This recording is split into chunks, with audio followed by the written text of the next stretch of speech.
On the evening of April 25, 2026, a 31-year-old teacher and engineer from Torrance, California, armed with a shotgun, a handgun, and multiple knives, sprinted past a Secret Service checkpoint at the Washington Hilton and opened fire outside the ballroom where the President of the United States was sitting down to dinner. Cole Thomas Allen allegedly rushed at a security checkpoint in the lobby of the Washington Hilton Hotel, where the annual Black Tie Gala was being held, before exchanging gunfire with law enforcement and getting tackled. What happened in those final hours, from a cross-country train journey to a hotel room on the 10th floor to a manifesto sent to his own family minutes before the attack, paints a picture of a plan that had been set into motion long before anyone in that ballroom heard the first bang. Here's how the final 24 hours of Cole Thomas Allen unfolded. At approximately 8:40 p.m. EDT, the suspect was confronted by security near the main magnetometer screening area of the Washington Hilton while dinner was being served inside the main ballroom. Inside the scene was everything you would expect from one of Washington's most anticipated nights of the year. The event attracted approximately 2,600 attendees, including senior administration officials such as Vice President Vance, FBI Director Kash Patel, Health and Human Services Secretary Robert F. Kennedy Jr., Secretary of State Marco Rubio, and EPA Administrator Lee Zeldin. The dinner was underway, and Trump,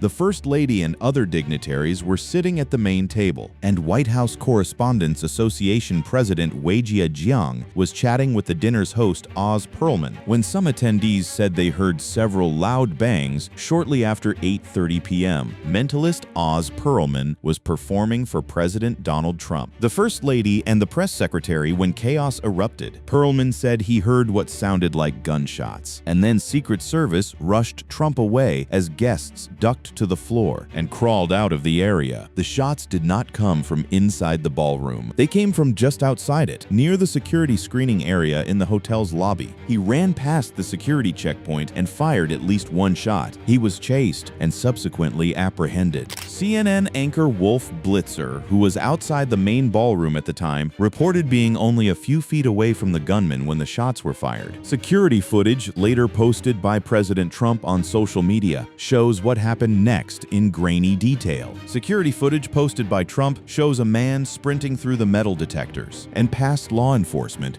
who turned toward him with guns raised. The video depicted Allen running past several armed security officers. Authorities said Allen was armed with a shotgun, a handgun, and multiple knives when he attempted to enter the secured area. Law enforcement sources said between 5 and 8 gunshots were fired during the incident. Inside the ballroom, the reaction was immediate. Several U.S. Secret Service agents yelled, "Shots fired," inside the venue, according to pool reports. Agents swarmed the head table. President Donald Trump, Vice President J.D. Vance, First Lady Melania Trump, and other top officials were evacuated from the head table. In the ballroom of the Washington Hilton Hotel, after apparent gunshots were heard, a Secret Service agent was struck by at least one round believed to have been fired by the shooter. But the agent was protected by a bulletproof vest and is expected to be okay, officials said. Allen, who was not shot, was taken to the hospital, police said.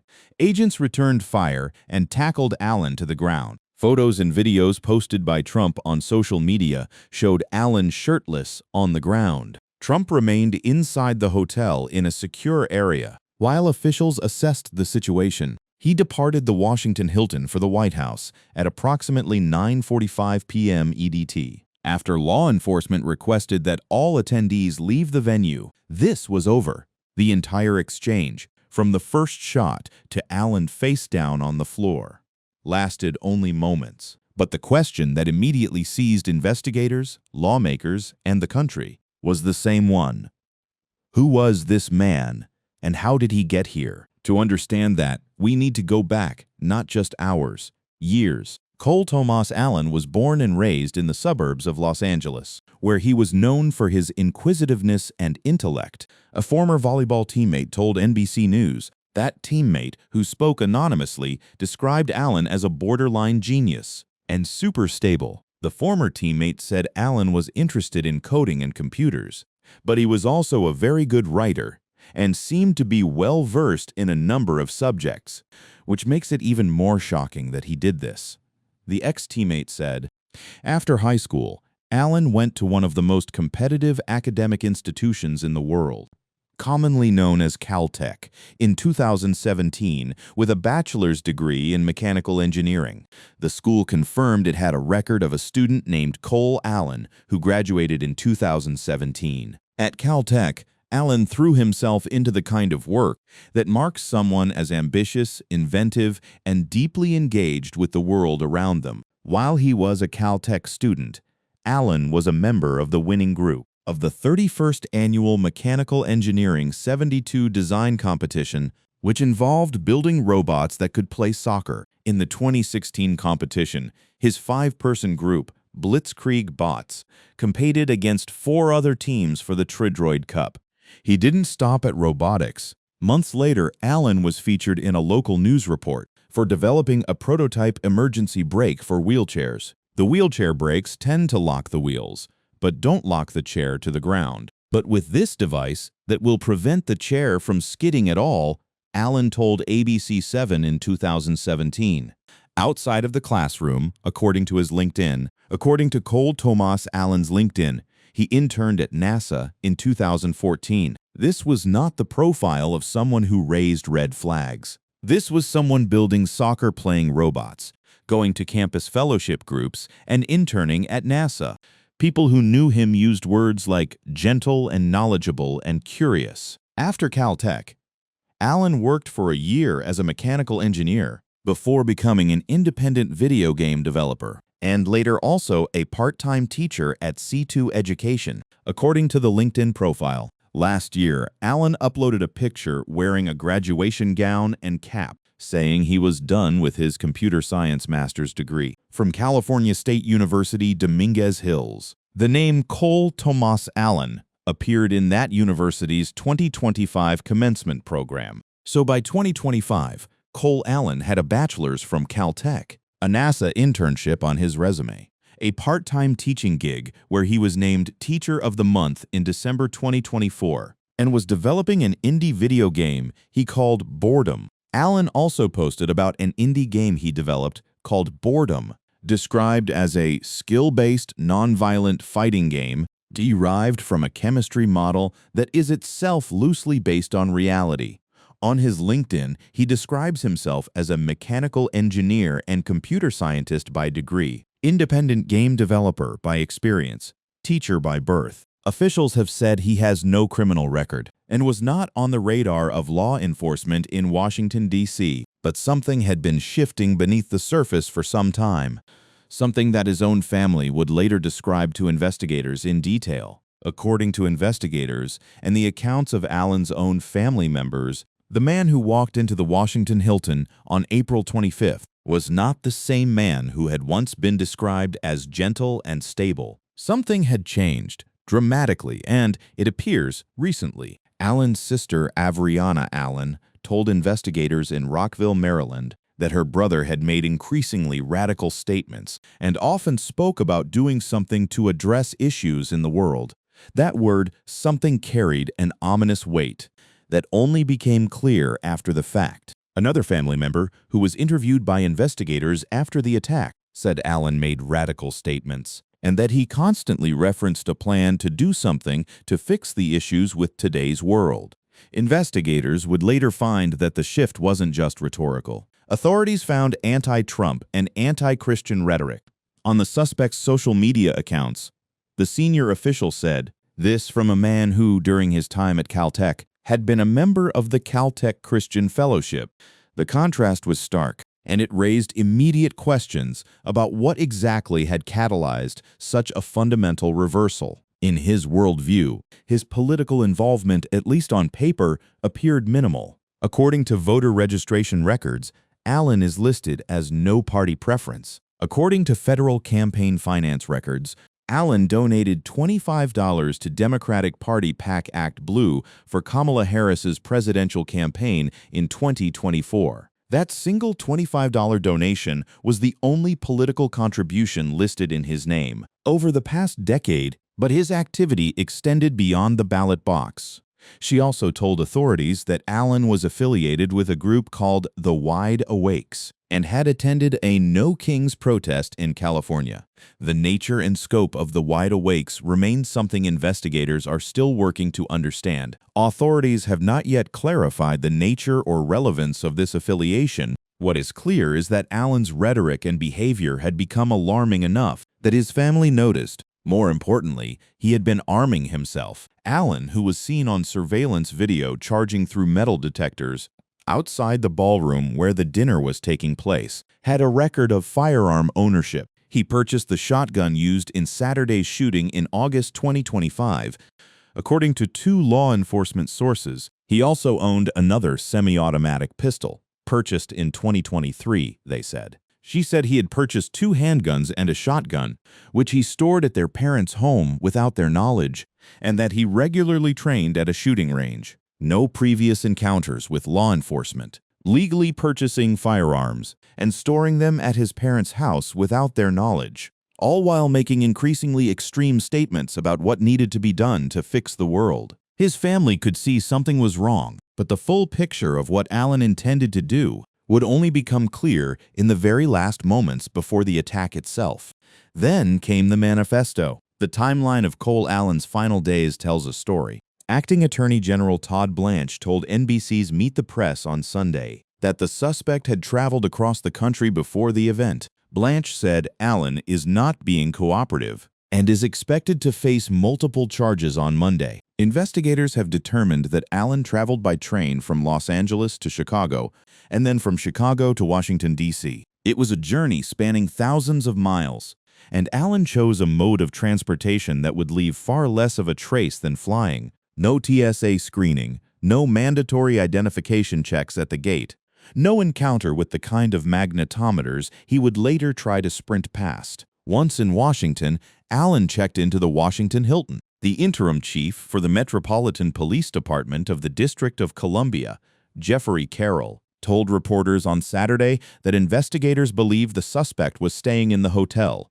and that is how he apparently entered it at the time of the event. The logistics of this are important to understand. The hotel was closed to the public beginning at 2 p.m. on Saturday, in anticipation of the dinner, which began at 8 p.m. Access to the hotel was restricted to hotel guests, people with tickets to the dinner. An invitation to one of the receptions held at the hotel before or after the dinner, or documents from the WHCA indicating affiliation with the dinner. By booking a room at the Hilton, he was a registered guest. He had a legitimate reason to be inside the building. He was already past the perimeter before the perimeter was ever established. Generally, the Hilton Hotel, where the dinner has taken place for years, remains open to regular guests during the correspondence dinner, and security has typically been focused on the ballroom rather than the hotel at large, with little screening for people not entering the dinner itself. In past years, that has created openings for disruptions in the lobby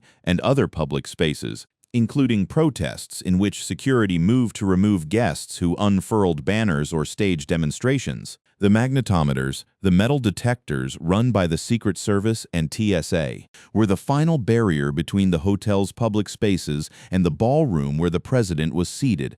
And critically, security camera footage released by Trump on social media shortly after the incident shows the suspect running past security officers who appear to be disassembling the metal detectors. Once the president was seated in the ballroom, additional attendees were not permitted to enter the secured area, which is why they were taking them down. This timing, the fact that Allen rushed the checkpoint at the precise moment when security personnel appeared to be dismantling the screening equipment, is something investigators are scrutinizing closely. At roughly 8:36 p.m., law enforcement officials said the suspect rushed a Secret Service checkpoint, running toward the ballroom where Trump and other high-profile political figures were gathered, with a shotgun, a handgun, and multiple knives. But there's one more element to the final hours that reveals just how calculated this was. Minutes before the attack, Allen sent his writings to members of his family. Cole Thomas Allen's brother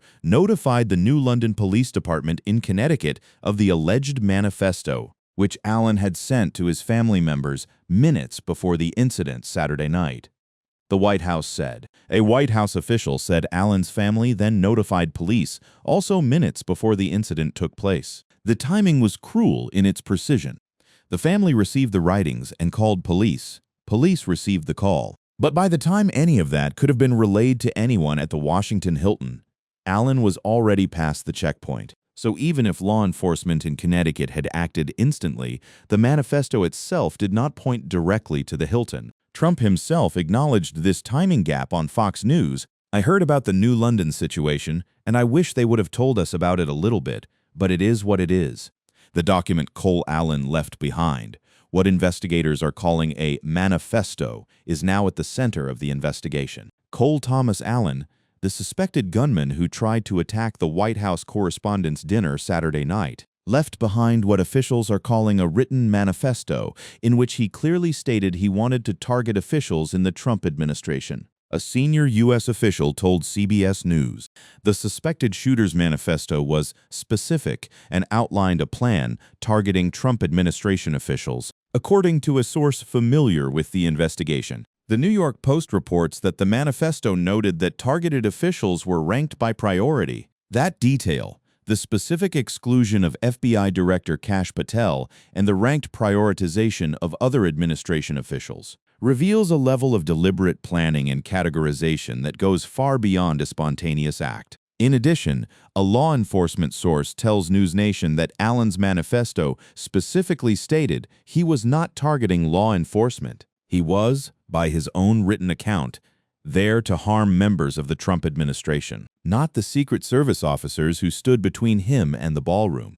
That distinction, chilling as it is, aligns with the fact that Allen fired on agents only after they confronted him at the checkpoint. He had stated his targets. The agents in his mind were not among them. That did not stop him from shooting one of them. Cole Thomas Allen, the gunman accused of opening fire outside the Hilton Hotel where President Trump and the First Lady were attending. The White House Correspondents' Association dinner was likely targeting Trump and other administration officials. Acting Attorney General Todd Blanche said Sunday. President Trump addressed the nation from the White House shortly after being evacuated.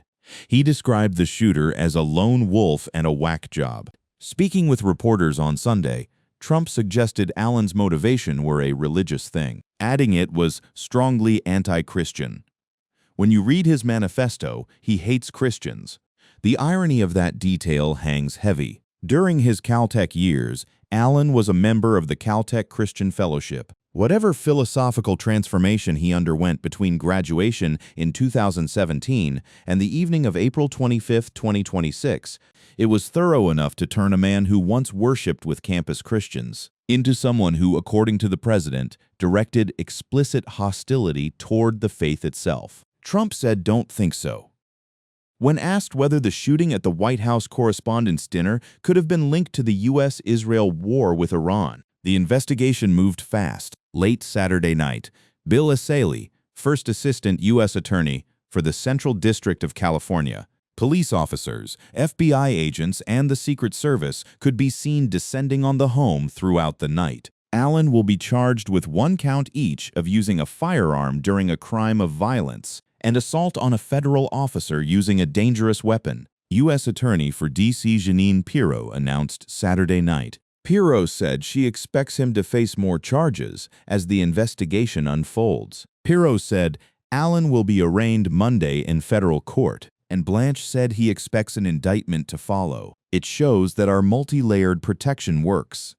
Secret Service Director Sean Curran said his comments were echoed by Carroll, who said the security plan for the evening was developed by the Secret Service. And that security plan did work this evening. But not everyone shares that confidence. Richard Gaisford, reporting for Al Jazeera from Washington, D.C., said, "All eyes will now be on whether there was enough security in place. The venue itself carries a shadow of history. In 1981, President Ronald Reagan was shot by John Hinckley Jr. outside the Hilton, an event that prompted redesigns of the property that increased security and added a special presidential suite near the entrance where chief executives could be taken. Trump was whisked away there briefly after the shots were fired Saturday night. 45 years later, in the same hotel, another gunman tried to reach another president. This time, the Secret Service stopped him before he reached the ballroom doors. A single agent absorbed a round in his vest and lived to tell about it. Security at the event was described by former FBI Deputy Director Andrew McCabe as almost on the level of a national security event, given the concentration of senior government officials in one location. And yet, a man with a shotgun, a handgun, and multiple knives made it inside the building, onto a floor with access to the lobby, and to within feet of the magnetometer checkpoint that stood between him and the most powerful people in the country. Cole Tomas Allen now sits in federal custody, not cooperating with investigators. He is expected to face multiple charges when he is arraigned on Monday. The manifesto he left behind is being combed through by FBI analysts. His electronic devices have been seized. His family members have been interviewed. His home in Torrance has been searched. His 10th floor hotel room at the Washington Hilton has been processed. What remains unclear and what may take weeks or months to fully piece together. When did the teacher of the month at a tutoring center for aspiring college students become someone who wrote a manifesto ranking government officials by priority? When did the man who designed wheelchair brakes and built soccer-playing robots decide that the answer to the world's problems was a shotgun? Those questions don't have answers yet, but the facts of the final 24 hours are becoming clear. A man left California by train. He arrived in Washington. He checked into the hotel where the president would be dining. He sent his manifesto to his family. And then, at 8:40 p.m. on a Saturday evening, while 2,600 people in formal attire sat in a ballroom and watched a mentalist try to read the president's mind, Cole Tomas Allen grabbed his weapons and ran. He did not make it to the ballroom. The Secret Service made sure of that, but he got close enough to fire shots that were heard inside it. And for a few terrifying minutes on a spring evening in Washington, the country was reminded again of how thin the line is between a routine evening and a national crisis.